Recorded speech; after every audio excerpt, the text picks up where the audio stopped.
জামাতের সামনে দ্বিতীয় এজেন্ডা এখন জামাতের এই রেজিস্ট্রেশন মামলাটি উচ্চ আদালত কর্তৃক নিষ্পত্তি করানো। এই দুই কাজ করার পর পরবর্তী পদক্ষেপ হবে এর প্রতীক কী হবে, প্রতীক কী হবে না।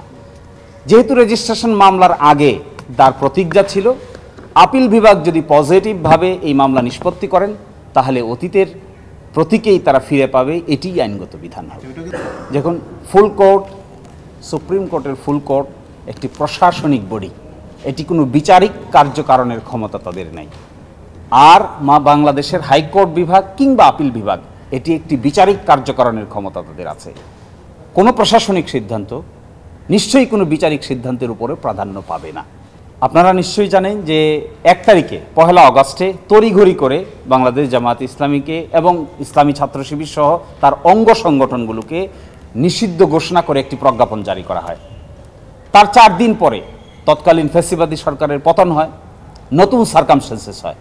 তার অংশ হিসেবে জামাত সহ বাংলাদেশের উল্লেখযোগ্য রাজনৈতিক দলগুলোকে নতুন বাংলাদেশ গঠনের প্রক্রিয়ার সঙ্গে সংযুক্ত করা হয় এবং সেই সংযুক্তের মধ্যে জামাত ইসলামীকে আনুষ্ঠানিকভাবে আমন্ত্রণ জানানো হয়। তার অংশ হিসেবে রাজনৈতিক প্রক্রিয়ায় জামাত ইসলামী অংশগ্রহণ করেছে। ডিফ্যাক্টোভাবে কোনো নিষেধের কার্যক্রম আপাতত নাই। তারপরেও যেহেতু একটি আইনি পদক্ষেপ নিয়েছিলেন, এই আইনি পদক্ষেপটি প্রত্যাহার করার জন্য কিংবা বাতিল করার জন্য আমরাও আইনগতভাবে অগ্রসর হয়েছি এবং সেটি সন্ত্রাস বিরোধী আইনের 19 নম্বর ধারা অনুযায়ী আইনগত কী পদক্ষেপ হবে তা সেখানে বলে দেওয়া আছে। সেই অনুযায়ী আমরা সরকারকে রিকোয়েস্ট করেছি, সরকার এগ্রি করেছেন, তারা সংশ্লিষ্ট প্রশাসনিক কর্মকাণ্ড সম্পন্ন করেছেন। আমরা আশা করি আগামীকালকের মধ্যে অথবা দ্রুততম সময়ের মধ্যে এই ব্যাপারে তারা আরেকটি প্রজ্ঞাপন জারি করে আগের এই প্রজ্ঞাপনটিকে বাতিল ঘোষণা করবেন, এটি আমাদের প্রত্যাশা।